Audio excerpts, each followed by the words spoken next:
Palabra de Dios. Lucas capítulo 21, versículos 34 al 38. Dice la palabra de Dios en el nombre del Señor Jesucristo. Mirad también por vosotros mismos, que vuestros corazones no se carguen de glotonería y embriaguez y de los afanes de esta vida, y venga de repente sobre vosotros aquel día, porque como un lazo vendrá sobre todos los que habitan sobre la faz de toda la tierra. Velad, pues, en todo tiempo, orando, que seáis tenidos por dignos de escapar de todas estas cosas que vendrán y de estar en pie delante del Hijo del Hombre.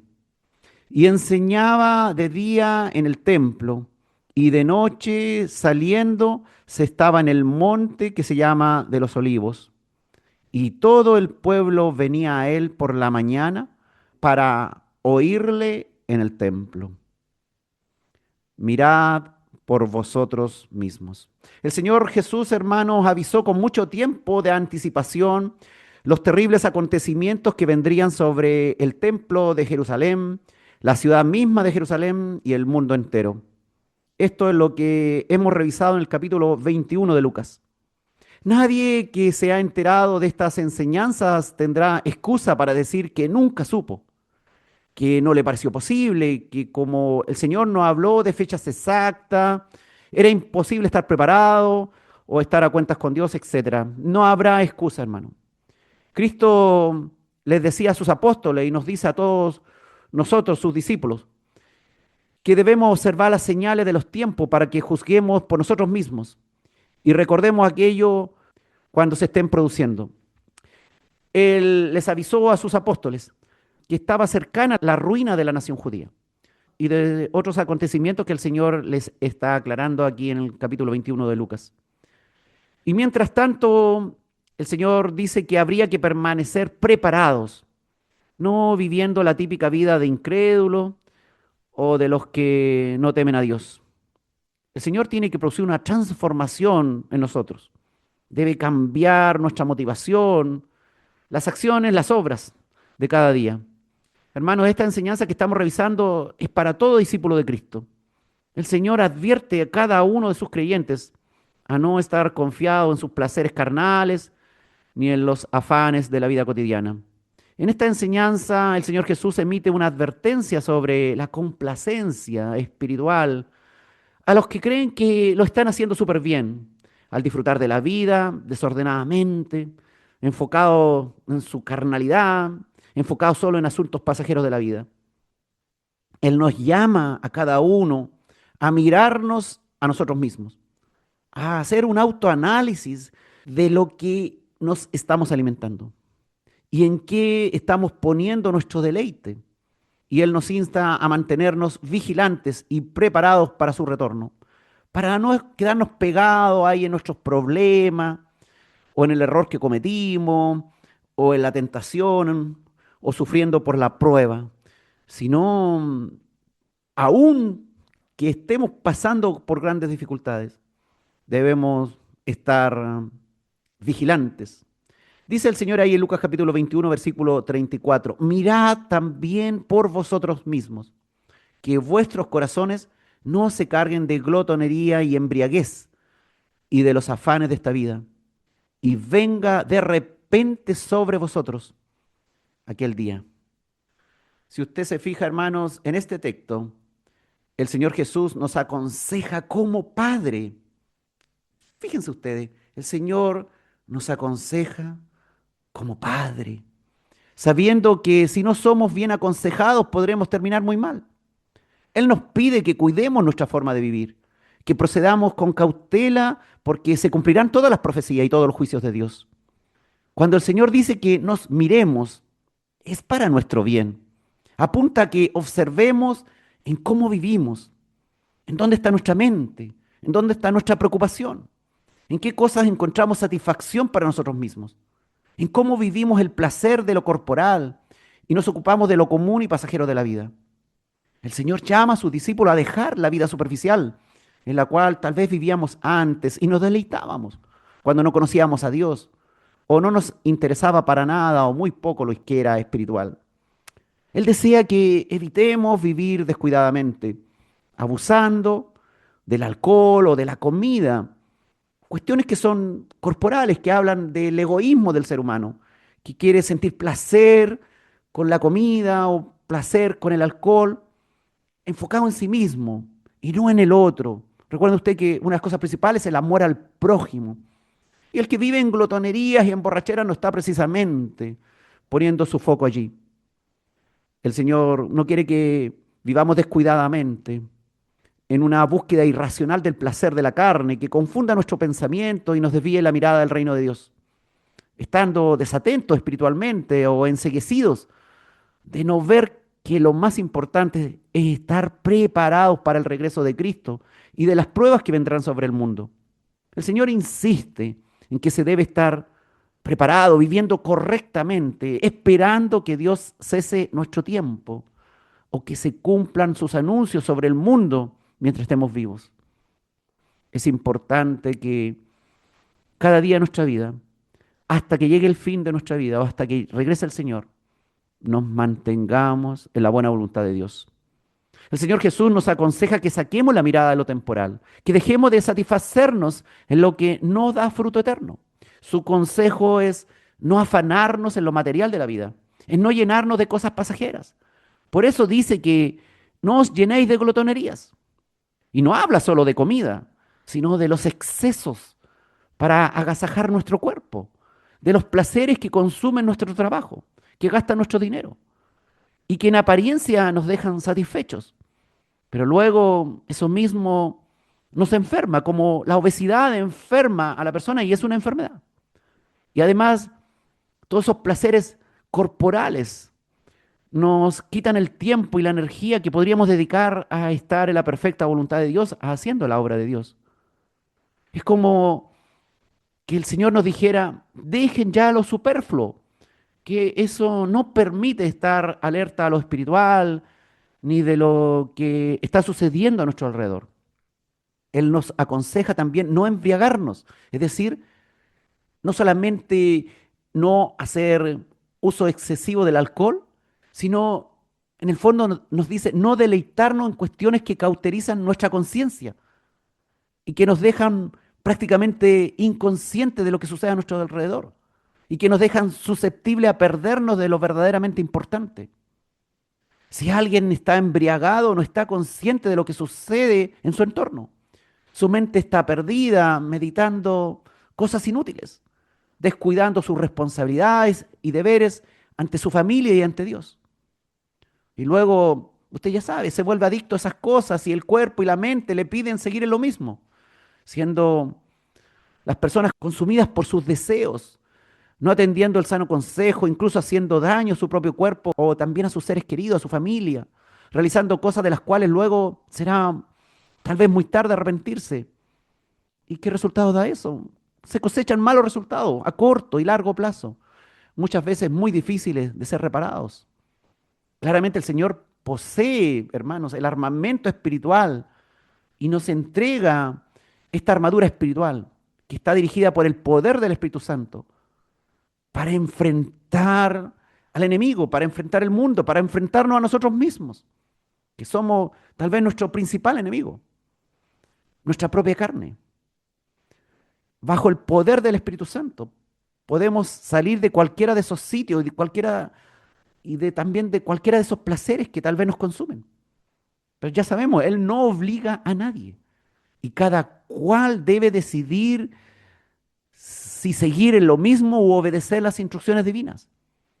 Por eso Él dice que debemos nosotros mismos mirar lo que estamos haciendo. En ese tiempo de embriagarse, antes tal vez era típico ser desobediente a Dios. Pero en nuestro tiempo, el hablar de embriagarse, usted ya sabe, no solo es hablar de licor o de vino, sino que de abusar de diversas sustancias que pueden atraparnos para volvernos adictos a cualquiera de esas cosas Y no solamente sustancias que pueden entrar a través de nuestra boca, sino de todo tipo de sustancias y elementos que pueden hacer que se distraiga nuestra atención y finalmente terminemos haciendo lo que no es aprobado por Dios. En ese tiempo, en el siglo primero, el Señor hablaba de glotonerías, es decir, abusar de la comida. En nuestro tiempo, no solo la comida, sino que cualquier cosa que malgaste nuestro tiempo, que malgaste nuestro dinero en cuestiones que dan energía y tal vez placer temporal, pero luego traen problemas de salud física y en otros ámbitos de la vida, incluso de enfermedades y gran daño a nosotros mismos y a nuestro entorno. Hermano, el Señor repetidamente llama por su palabra a no afanarse en las cosas de la vida, sino que más bien ocuparse del día de hoy y confiar en que Dios proveerá el día de mañana. Él nos dice en muchos pasajes que busquemos primero el reino de Dios y su justicia. Y todas las demás cosas nos serán añadidas por Él. Él se compromete a cuidarnos, a satisfacer lo mínimo que necesitamos. Él nos dice que así como Él cuida a las aves y las alimenta, más aún cuidará de cada uno de nosotros, que tenemos un valor muy superior a ellas.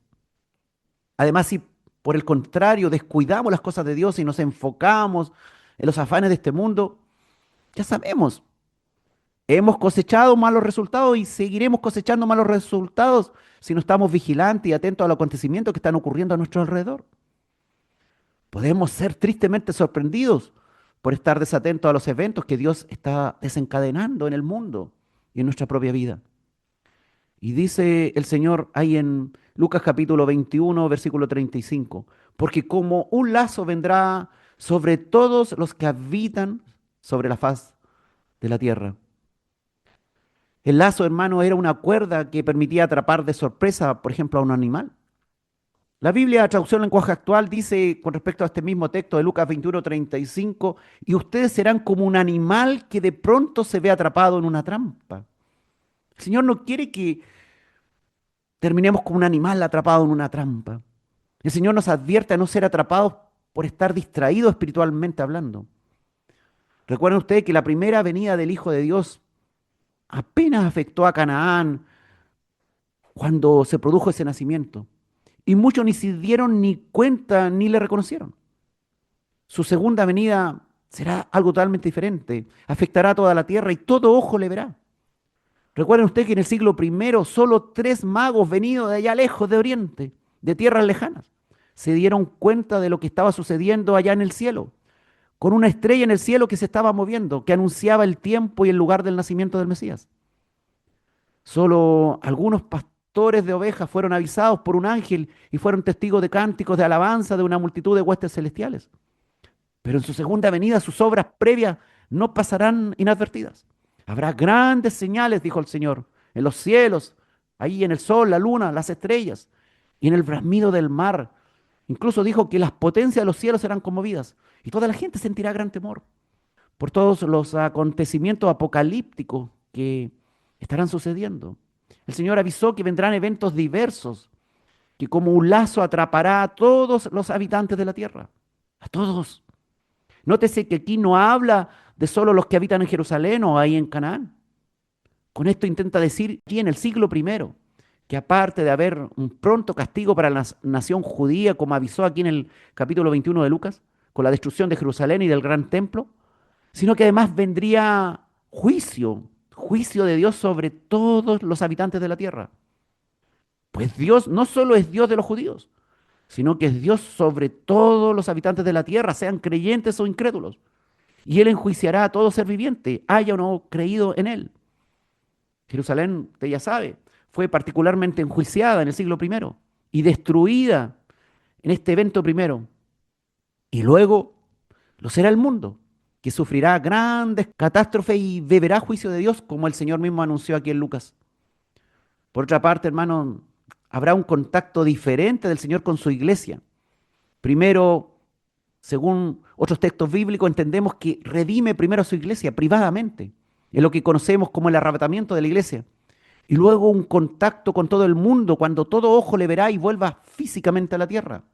El primer evento llegará repentinamente, sin aviso en el sol, la luna y las estrellas, de forma inesperada, como un lazo silencioso y fugaz, de carácter espiritual, en un tiempo de paz y seguridad, donde cada redimido completará su redención, recibiendo un cuerpo glorioso para estar con el Señor. Eso es lo que creemos. Hay otros que creen en otras cosas, pero eso es lo que nosotros creemos. Lo que el apóstol Pablo llamó el arrebatamiento de los escogidos que estuvieran en los sepulcros primeramente, y los escogidos también que estuvieran vivos en aquel tiempo cuando se produzca este evento maravilloso. Esto ya sabemos por las escrituras que será en un abrir y cerrar de ojos. Pero el Señor habla de un segundo evento, que todo ojo le verá, que se producirá como un gran lazo que atrapará y castigará a todos los habitantes de la tierra. Y será avisado con grandes señales a un mundo incrédulo que será casi enteramente destruido por el juicio de Dios. Y en medio de la confusión y el caos, vendrá Jesús a la tierra, al monte de los olivos precisamente. Allá desde el cielo bajará, acompañado, dice, ahora por sus santos, tal cual lo profetizó Zacarías unos 500 años antes de Cristo. Zacarías 14:5 dice, y huiréis al valle de los montes, porque el valle de los montes llegará hasta Asal. Huiréis de la manera que huisteis por causa del terremoto en los días de Usías, rey de Judá. Y vendrá Jehová mi Dios, y con él todos los santos. La única manera que venga Jehová Dios y con él todos los santos es que los santos hubiesen sido arrebatados primero hacia el cielo, para que venga desde el cielo a la tierra. Y también, como lo señaló el apóstol Pablo ahí en 1 Tesalonicenses capítulo 3, versículo 13, para que sean afirmados vuestros corazones irreprensibles en santidad delante de nuestro Dios, delante de Dios nuestro Padre, en la venida de nuestro Señor Jesucristo con todos sus santos. Compare Zacarías con 1 Tesalonicenses. El que viene es Jehová mi Dios. El que viene es Jesucristo con todos sus santos. Jehová es Jesucristo. Jesucristo que se nos manifestó el gran misterio de la piedad. Dios se hizo carne y volverá a venir por nosotros de una manera corporal. Hermanos, la única manera que el Señor venga desde el cielo con todos sus santos es que primero se haya llevado a todos sus santos a los cielos, que los haya sacado previamente de la tierra, a los vivos y a los que estaban en los sepulcros, y los haya levantado y llevado a los cielos, y lo haya glorificado con un cuerpo, hermano, espiritual, que no será el mismo que tenemos hoy día. Y dice el Señor, siguiendo con la palabra, Lucas capítulo 21, versículos 36, velad, pues en todo tiempo orando, que seáis tenidos por digno de escapar de todas estas cosas que vendrán y de estar en pie delante del Hijo del Hombre. Como un padre, hermano, el Señor nos aconseja lo mejor a sus hijos y nos dice esto. Es importante, dice papá, mantenernos vigilantes, preparados para el futuro. Él dice, velad pues. Usted ya sabe, cualquiera que esté velando nunca será atrapado con un lazo, porque estará atento, esperando. ¿Y con qué asocia el Señor el estar velando? Precisamente con estar continuamente orando, clamando a Dios. ¿Qué significa esto? En comunión con Dios, conectados con Él, como diríamos en nuestro tiempo de las redes, como interconectados a través de una línea abierta todo el tiempo con el Señor, con un flujo de información continuo que permita al creyente mantenerse vivo y enlazado con Dios en todo tiempo en oración, en línea con el Señor. Si el creyente está en oración, entenderá lo que Dios está haciendo. El Espíritu Santo le hablará a su mente. Entenderá lo que Dios está haciendo y hará. Y no será sorprendido con lo que suceda. Qué maravilloso, hermano, el resultado de la oración, que viene a ser, en fondo, la mejor estrategia de defensa y ataque que podamos tener. Además, aquellos que estén listos para el primer evento de su venida, el repentino arrebatamiento, serán tenidos por dignos también de escapar de todas estas cosas ya anunciadas. Aquellos eventos de gran calamidad que vendrán sobre la tierra como parte de los juicios apocalípticos de Dios. El que no estaba atento y dispuesto para el arrebatamiento será atrapado por los grandes cataclismos posteriores y por esa segunda venida de Cristo con todos sus santos al monte de los olivos. ¿Qué significa entonces la expresión estar en pie delante del Hijo del Hombre? Tiene un significado profundo eso, hermano. Significa ser hallado digno, aprobado en el juicio. Es decir, haber vivido de tal forma, de estar viviendo de tal forma que uno pueda presentarse con confianza ante Él. Estar en pie delante del Hijo del Hombre significa también mantenerse firme en la fe y en la obediencia. Significa tener acceso y comunión con Dios como la que tenía el sumo sacerdote cuando entraba a la presencia de Dios en el lugar santísimo y permanecía de pie ante su presencia. Estar en pie delante del Hijo del Hombre significa estar en la posición de servicio, de servir al Señor. ¿Quiénes son los que van a estar entonces de pie delante del Hijo del Hombre? Estos son aquellos que serán tomados junto con Jesús para reunirse con el Señor en el aire. Los que estarán atentos, los que estarán dispuestos, los que estarán haciendo la obra de Dios en comunión, orando todo tiempo, alineados con Dios, en una línea abierta, en una comunión perfecta, viva, real, en tiempo real. Ellos son los que escaparán de la tribulación que vendrá sobre la tierra, dijo el Señor. El apóstol Pablo ahí en Primera de Tesalonicenses, capítulo 4, versículos 16 al 17, dijo, inspirado por el Espíritu Santo de Dios, porque el Señor mismo, con voz de mando, con voz de arcángel y con trompeta de Dios, descenderá del cielo, y los muertos en Cristo resucitarán primero.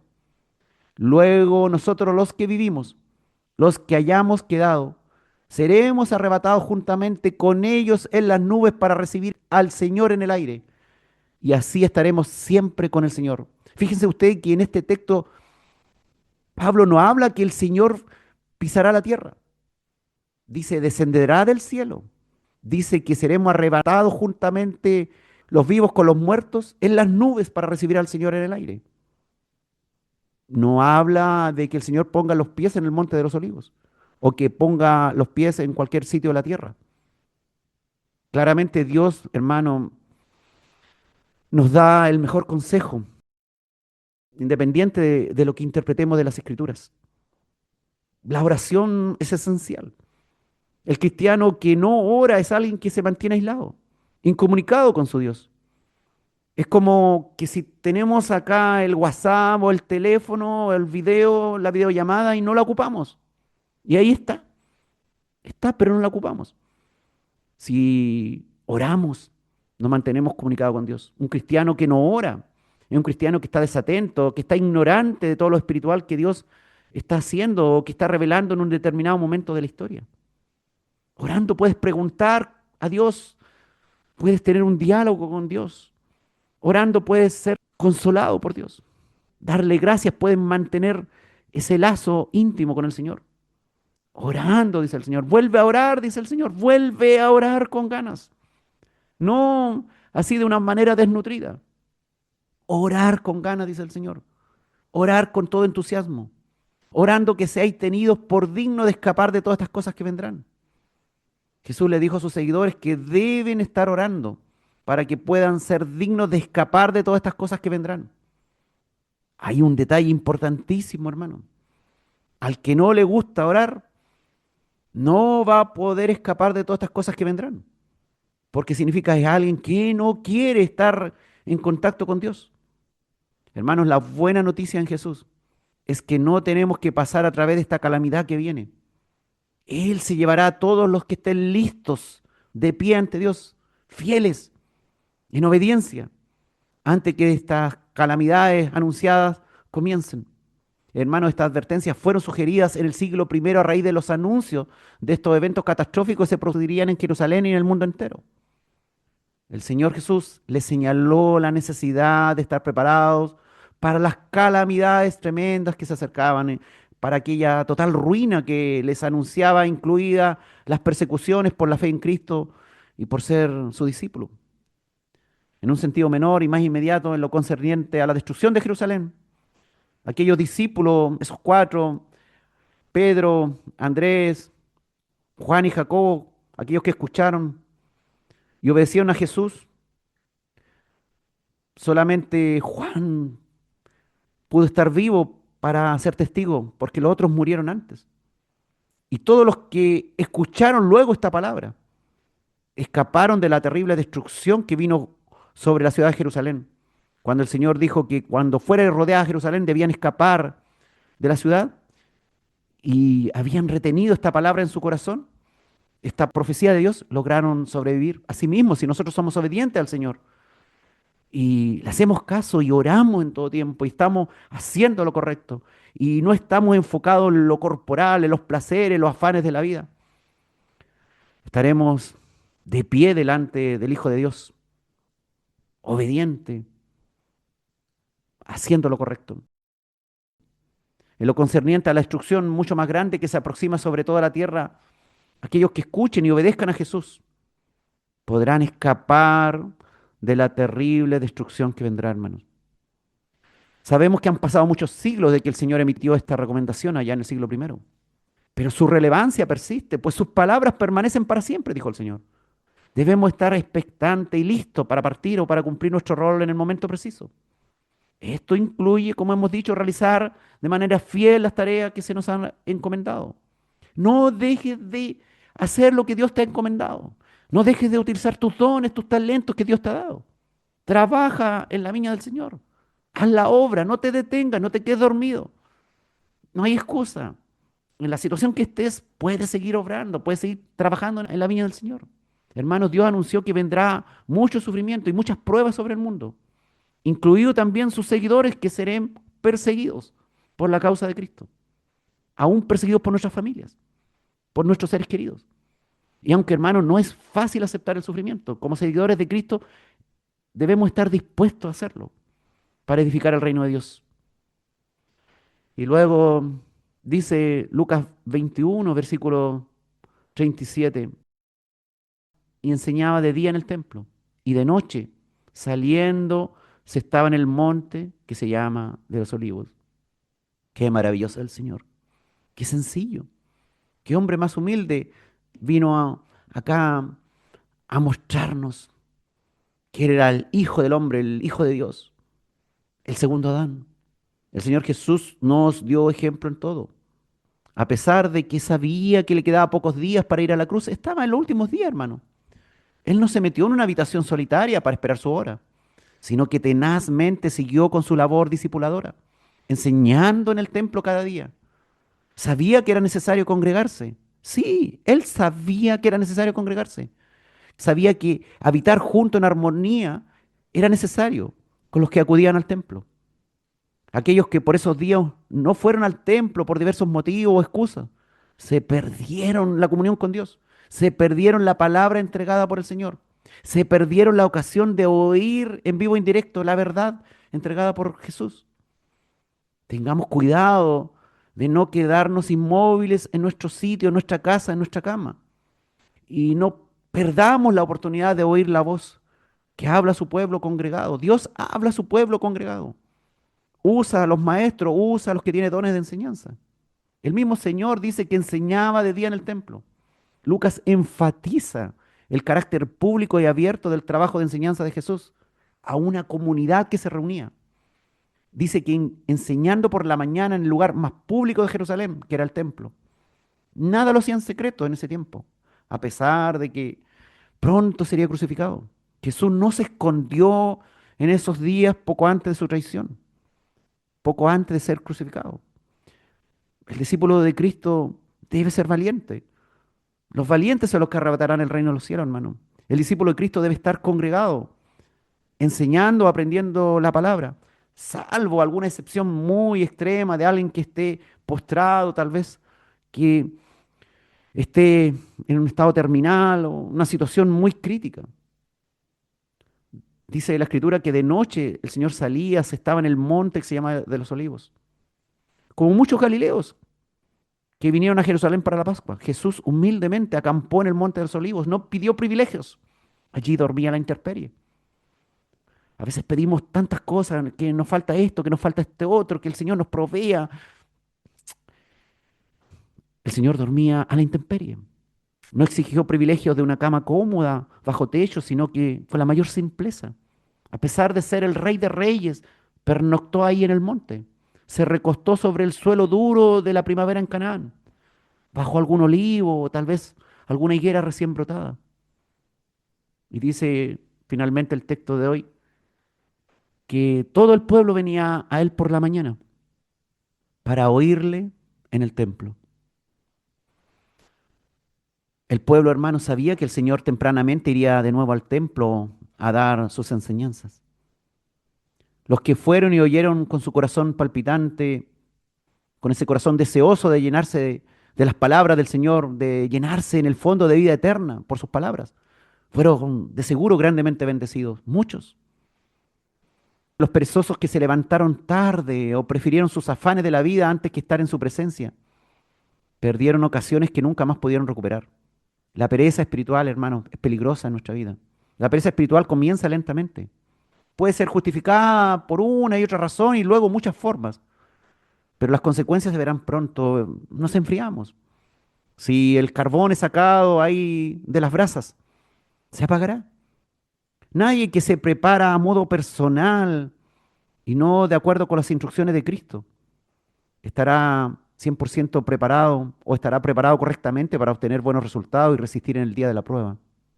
Hermano, hoy día es mucho más cómodo ser cristiano, pues tenemos la Biblia, la palabra de Dios. Algunos mentirosos dicen que no necesitamos congregarnos porque ahora tenemos la Biblia y cada uno puede leer la Biblia en su casa. Pero eso es falso. La iglesia, el cuerpo de Cristo sigue funcionando en nuestro siglo a pesar de toda la tecnología. Claro, podemos aprender desde nuestro hogar, pero eso no es justificación para enclaustrarnos y no ir a la iglesia local a congregarnos. Los múltiples medios tecnológicos que tenemos hoy, incluso a través de este mismo medio, nos permiten aprender las escrituras. Pero debemos tener cuidado, pues estas mismas facilidades que tenemos pueden ser una trampa mortal para vivir muy confiadamente, incluso haciendo caso omiso de congregarnos presencialmente, perdiendo el sentido de la corporalidad y de pertenencia a un cuerpo de Cristo que trabaja junto y en armonía, en vivo, en directo, con todas las dificultades que esto mismo puede acarrear de congeniar caracteres diversos, porque no es fácil congregarse en vivo, en directo con otras personas, ni estar ahí viéndose la cara todo el rato y teniendo comunión. Somos personas con diversos caracteres y hay situaciones a veces conflictivas. Así como no puedes ir a trabajar dejando tus caderas en casa, así también debemos saber que es necesario congregarnos para vivir esa experiencia, imitando lo que hacía el Señor. El Señor, aún en sus últimos días, iba al templo a enseñar. El Señor en aquellos días no enviaba un ángel a predicar, ni mandaba a Pedro a predicar en el templo, sino que Él mismo iba. En nuestro tiempo, hermano, Él nos manda a nosotros a predicarle a otros y nos manda a nosotros a escuchar a nuestros hermanos que tienen el ministerio de maestro y dones de enseñanza. Somos un cuerpo que tiene la promesa de vivir eternamente con Dios. En aquel tiempo final nadie podrá mentir diciendo que no pudo participar y nadie podrá poner excusas baratas. En el reino eterno de Dios, la obediencia y la participación de cada uno en los roles que les sean asignados, cuando estemos en el reino de Dios, se deberán ejercer gustosos sin poner objeción alguna. ¿Se imagina llegar al reino de Dios y después decirle, no, Señor, yo me voy a quedar en mi casita, no quiero participar? Estoy más cómodo acá, en la morada celestial. No, yo no voy a ir con el resto. Me quedo acá. ¿Te imaginas siendo desobediente en el reino de los cielos? No vamos a poder ser desobedientes. El que quiera ser desobediente aquí en el reino de los cielos está con un problema, va a tener que irse para otro lado. Hermano, en esta vida aprendemos a ser cristianos y desaprendemos a ser mundanos. Desaprendemos los vicios y las costumbres de la gente que no conoce a Dios. Aquí, en esta tierra, en esta vida es donde nos preparamos cada día. Imitamos a Cristo. Aprendemos atentamente para que cuando nos llegue el día y la hora o el Señor regrese, no seamos hallados negligentes o perezosos. Si a alguien le molesta estar rodeada de otras personas, si tuvo mala experiencia con el pastor, con otras personas, esa no es excusa. Si alguien no quiere cambiar de parecer ni tampoco hace nada por ello, debiera darse cuenta de que en la eternidad tendrá que convivir. No sabemos cómo ni con quién, con millares de salvados de todas las épocas, de distintos caracteres. No todos seremos iguales como un robot, no. Cada uno tendrá un temperamento. Viviremos no en pecado, pero cada uno tendrá un temperamento. Cada uno será un ser individual, particular, personal. Es mejor empezar entonces a socializar hoy. Pues aún nos podemos equivocar y estamos a tiempo para aprender las normas de Dios y aprender a convivir en la sociedad espiritual ordenada por Cristo, que es su iglesia, que es también su eterno cuerpo, su novia, que será también su esposa por siempre. El que no desea hoy estar con Cristo, ¿cómo puede ser que quiera vivir para siempre con Él? Por eso que el Señor nos dice, mirad por vosotros mismos de cómo estáis llevando vuestra vida, en dónde estáis poniendo vuestros ojos, vuestros pasos, vuestra atención, vuestras energías, de qué os estáis alimentando, qué estáis bebiendo, en dónde radica vuestro placer. Cuidado de no ser abrumados por las tentaciones ni traicionados por vuestras propias corrupciones. No podemos estar a salvo de ser atrapados si estamos carnalmente seguros. Claro, si estamos viviendo una carnalidad y disfrutando de la vida sin separarnos del mundo totalmente, en lo que hacíamos que nos daña nuestra espiritualidad, no podremos estar a salvo en esas condiciones. Nuestro peligro es que nos sobrevenga el día de la muerte y el juicio cuando no estemos preparados, cuando no estemos orando. No sea que cuando seamos llamados a encontrarnos con nuestro Señor, lo que debiera estar más cerca de nuestro corazón sea lo que esté más lejos de nuestro pensamiento. Hermanos, lamentablemente la mayoría de los hombres que habitan la tierra serán sorprendidos. Lamentablemente será así. Perecerán consumidos por sus vicios espirituales, sus pensamientos terrenales, incomunicados con el Señor Todopoderoso. Muchos que disfrutaron, hermanos, que fueron a la iglesia, conocieron esta palabra, que tal vez se bautizaron y luego se alejaron de Dios. Cayó sobre ellos la incredulidad. Tristemente, será terror y destrucción para todos ellos, para los que les cayó la apostasía. Creían en Dios y luego apostataron de su fe. Se fueron de la iglesia, se fueron del cuerpo de Cristo, terrible. Hermanos, los que nunca han buscado con insistencia y perseverancia a Cristo, que ahora mismo oigan este llamado y vayan a Él. Los que tal vez no han renunciado a sus afanes, los que todavía no han renunciado a todos sus placeres, que hoy día pueda ser la oportunidad de arrepentirse completamente de los pecados, que hoy día sea el momento de aprovechar esta oportunidad. Los que ya han empezado, que sigan, que se mantengan en oración, comunicados con Él, congregándose, con el Padre Celestial y con la iglesia, con el cuerpo de Cristo. Hermano, es tiempo de cambiar nuestras prioridades, de velar, de orar todos los días. Aprovecha tu tiempo al máximo para hacer lo que el Señor ha instruido en su palabra. Deja de quejarte. Deja de atraer esas malas experiencias. Deja de estar como atormentado ahí con que te pasó esto, que te pasó esto otro, que tuviste esto. Y que por eso no quieres ya congregarte, no quieres ir a escuchar palabra de Dios en vivo e indirecto, que tienes una excusa y otra, que ya no puedes orar. Hermano, que cada día que nos resta vivamos haciendo tesoros en el cielo, buscando el reino de Dios y su justicia, atendiendo a la palabra de Cristo, obedeciendo sus ordenanzas y sugerencias, siguiendo su ejemplo, hermano. Su ejemplo. Él oraba, pasaba noche entera orando, todo el tiempo clamando, y él era Dios hecho hombre. Igual iba al templo a enseñar, para que cuando, hermano, Él regrese, nosotros seamos hallados también velando, imitándole a Él. Y no seamos sorprendidos fuera de su propósito y voluntad, que realmente seamos hallados de pie delante del Hijo del Hombre, en obediencia, en fe, fieles. Que cada uno, hermano, se mire a sí mismo hoy, si lo está haciendo bien o si necesita cambiar algo. De eso se trata. No se trata de estar oyendo esto, ah, sí, esto ya lo sé, esto lo sé. No, es cambio, transformación, dejar el error, dejar los afanes que te alejan de Dios.